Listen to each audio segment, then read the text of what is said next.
Bismillahirrahmanirrahim. Assalamualaikum warahmatullahi wabarakatuh. Innal hamdalillah nahmaduhu wa nasta'inuhu wa nastaghfiruh wa na'udzu billahi min syururi anfusina wa min sayyiati a'malina. May yahdihillahu fala mudhillalah wa may yudlil fala hadiyalah. Asyhadu an la ilaha illallah wahdahu la syarikalah wa asyhadu anna Muhammadan abduhu wa rasuluh. Allahumma salli ala sayyidina Muhammad wa ala ali sayyidina Muhammad. Syukur alhamdulillah kita dapat berjumpa kembali di channel ini. Harapan dan doa saya, semoga saudaraku semua yang menonton video ini selalu diberikan kesehatan, dilapangkan rezekinya, diampuni dosanya, dan dipanjangkan umurnya. Amin. Amin. Ya Rabbal Alamin. Saudara muslim yang dirahmati Allah Subhanahu wa Ta'ala, salat adalah tiang agama. Bagi mereka yang beriman, salat adalah hal wajib yang tidak boleh ditinggalkan dalam keadaan sakit sekalipun. Rajin menjalankan salat tentu merupakan hal yang sangat baik dan mulia. Namun, hal tersebut tidak lantas menjamin seseorang menjadi hamba yang dekat dengan Allah Subhanahu wa Ta'ala. Lalu siapa sajakah orang yang rajin salat namun justru jauh dari Allah Subhanahu wa Ta'ala, dan seperti apa cirinya? Dalam sebuah hadis, Rasulullah SAW bersabda, sesungguhnya pertama kali yang dihisab, ditanya, diminta, dipertanggungjawabkan dari segenap amalan seseorang hamba di hari kiamat kelak merupakan salatnya. Bila salatnya baik, maka beruntunglah ia, dan bila mana salatnya rusak, sungguh kerugian menimpanya. Hadis riwayat At-Tirmizi. Untuk itu sangat penting bagi kita untuk rutin mendirikan salat, namun untuk mendapatkan ridha dan surganya tidak hanya dengan rajin menjalankan salat. Hal itu hanya dilaksanakan dengan penuh kesadaran, tidak sebatas sebagai rutinitas harian, serta harus dibarengi dengan menjaga akhlak serta hubungan sesama dengan manusia agar tidak menjauhkan kita dari Allah Subhanahu wa Ta'ala. Saudara muslim yang dirahmati Allah Subhanahu wa Ta'ala, lantas apa saja orang yang rajin salat namun justru jauh dari Allah Subhanahu wa Ta'ala? Yang pertama, orang yang lalai dalam salat. Pada hari kiamat nanti ada banyak orang yang membawa salatnya kepada Allah Subhanahu wa Ta'ala, kemudian mereka mempersembahkan salatnya kepada Allah Subhanahu wa Ta'ala.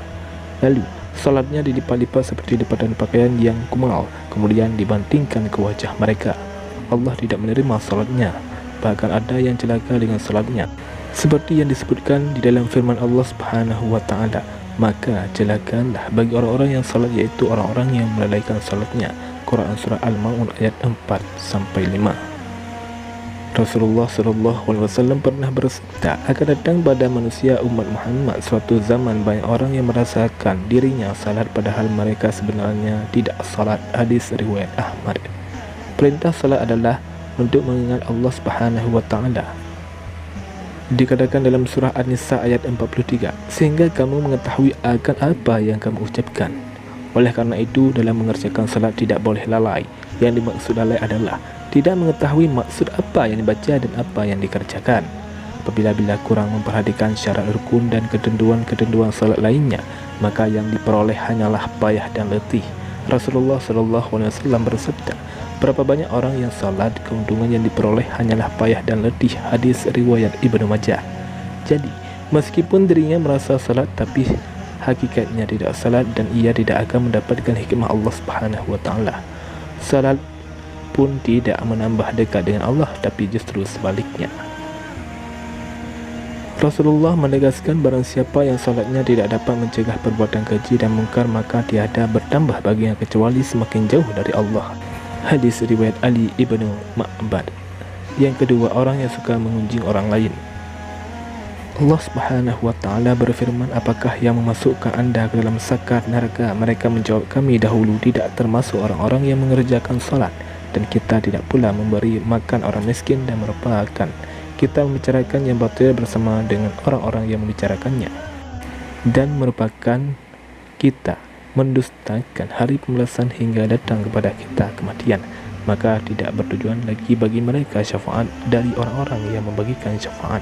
Quran Surah Al-Mudaththir ayat 42-48. Dalam ayat tersebut, salah satu penyebab orang masuk neraka merupakan karena suka membicarakan ketidaklebihbaikan orang lain.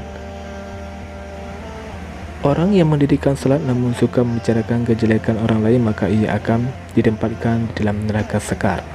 Allah melarang kita untuk membicarakan aib orang lain. Allah Subhanahu wa Ta'ala berfirman, "Hai orang-orang yang beriman, jauhilah tidak sedikit berprasangka kecurigaan, karena sebagian dari berprasangka itu dosa. Dan janganlah mencari-cari ketidaklebihbaikan orang, dan janganlah menggunjingkan satu sama lain. Adakah seorang di antara anda yang suka memakan daging saudaranya yang sudah mati? Maka tentulah anda merasa jijik kepadanya, dan bertakwalah kepada Allah. Sesungguhnya Allah Maha Penerima Taubat lagi Maha Penyayang." Quran Surah Al-Hujurat ayat 12. Yang ketiga, orang yang acuh pada sesama. Allah Subhanahu wa Ta'ala berfirman, "Sesungguhnya aku hanya akan menerima salat orang-orang yang merendahkan dirinya karena kebesaranku, menahan dirinya dari hawa nafsu karena aku, yang mengisi sebagian waktu siangnya untuk berzikir kepadaku, yang melazimkan hatinya untuk takut kepadaku, yang tidak sombong kepada makhlukku, yang memberikan makan pada orang yang lapar, yang memberikan pakaian pada orang yang telanjang, yang menyayangi orang yang terkena musibah, yang memberikan perlindungan kepada orang yang terasing. Kelak cahaya orang itu akan bersinar seperti cahaya matahari. Aku akan berikan cahaya ketika di kegelapan. Aku akan berikan ilmu ketika dia tidak tahu. Akan lindungi dia dengan kebesaranku. Aku akan suruh malaikat menjaganya. Kalau dia berdoa kepadaku, aku akan segera menjawabnya. Kalau dia meminta kepadaku, aku akan segera memenuhi permintaannya. Perumpamaannya di hadapanku seperti perumpamaan surga Firdaus." Dalam hadis yang lain, Rasulullah SAW menyebutkan bahwa salah satu cara mendekatkan diri kepada Allah Subhanahu wa Ta'ala ialah bersifat dermawan dan senang membantu orang lain, terutama kepada orang yang sedang kesulitan. Rasulullah SAW bersabda, "Orang yang dermawan dekat dengan Allah, dekat dengan manusia, dan dekat dengan surga. Sedangkan orang yang bakhil atau pelit jauh dari Allah, jauh dari manusia, dan dekat dengan neraka." Orang dermawan insya Allah akan menemukan kenikmatan di dalam salatnya, karena ia dijaga oleh para malaikat, diberi cahaya dalam kegelapan, dan diberi ilmu secara langsung oleh Allah Subhanahu wa Ta'ala masuk ke dalam hati sanubarinya. Yang keempat, orang yang riya. Sebab pertama yang ternyata mampu menjerumuskan seorang ahli ibadah tetap mendapatkan azab, bahkan menjadi penghuni neraka, adalah karena mereka riya. Hal tersebut terjadi apabila semua amal soleh yang dilakukan selama di dunia itu bukan untuk mencari ridha Allah, melainkan dilakukan karena ingin ria atau pamer dan mengharapkan pujian dari manusia. Allah Subhanahu wa Ta'ala berfirman, "Sesungguhnya orang-orang munafik itu menipu Allah, dan Allah akan membalas tipuan mereka. Dan apabila mereka berdiri untuk salat, mereka berdiri dengan malas. Mereka bermaksud teriak dengan salat di hadapan manusia, dan tidaklah mereka menyebut Allah terkecuali sedikit sekali." Quran Surah An-Nisa ayat 142. Oleh karena itu, sebaik-baiknya amalan adalah amalan yang dilakukan ikhlas dan murni lillahi ta'ala, hanya demi Allah, dan cukuplah kita berharap pada ridha dan balasannya atas apa yang telah kita lakukan, karena Allah Subhanahu wa Ta'ala adalah seadil-adilnya pemberi balasan. Menjaga hati dan niat merupakan hal yang harus kita jaga dalam melakukan apapun, agar semua amalan tersebut tidak berujung sebagai cambuk bagi kita yang membuat kita menjadi ria kepada sesama. Yang kelima, orang yang suka berdusta. Berdusta merupakan salah satu dosa besar dan diancam siksa pedih di akhirat kelak. Di zaman seperti ini, kebohongan tampaknya sudah menjadi kebiasaan di kalangan masyarakat. Padahal sekecil apapun suatu kebohongan akan tetap dianggap sebagai dosa besar, meskipun ada seseorang yang rajin salat dan beribadah. Namun justru, jika lisannya suka berbohong, maka salat dan ibadahnya akan sia-sia semata, karena kebohongan itu akan menghapus amal-amalnya. Jika ia mati dalam tidak bertaubat kepada Allah, maka ia akan dimasukkan ke dalam neraka. Allah Subhanahu wa Ta'ala berfirman, "Sesungguhnya yang mengada-ngada kebohongan hanyalah orang-orang yang tidak beriman kepada ayat-ayat Allah, dan mereka itulah orang-orang pendusta." Quran Surah An-Nisa ayat 105. Berbohong menunjukkan salah satu ciri dari golongan orang-orang yang munafik.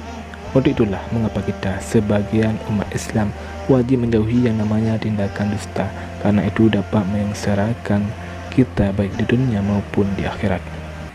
Saudara muslim yang dirahmati Allah Subhanahu wa taala, demikianlah tentang rajin salat tapi justru jauh dan mendapat murka dari Allah Subhanahu wa taala. Semoga kita semua senantiasa menghindari dan menjauhi 5 ciri-ciri tersebut, dan semoga kita semua selalu dalam lindungan Allah Subhanahu wa taala. Amin ya rabbal alamin. Wallahu a'lam bissawab. Assalamualaikum warahmatullahi wabarakatuh.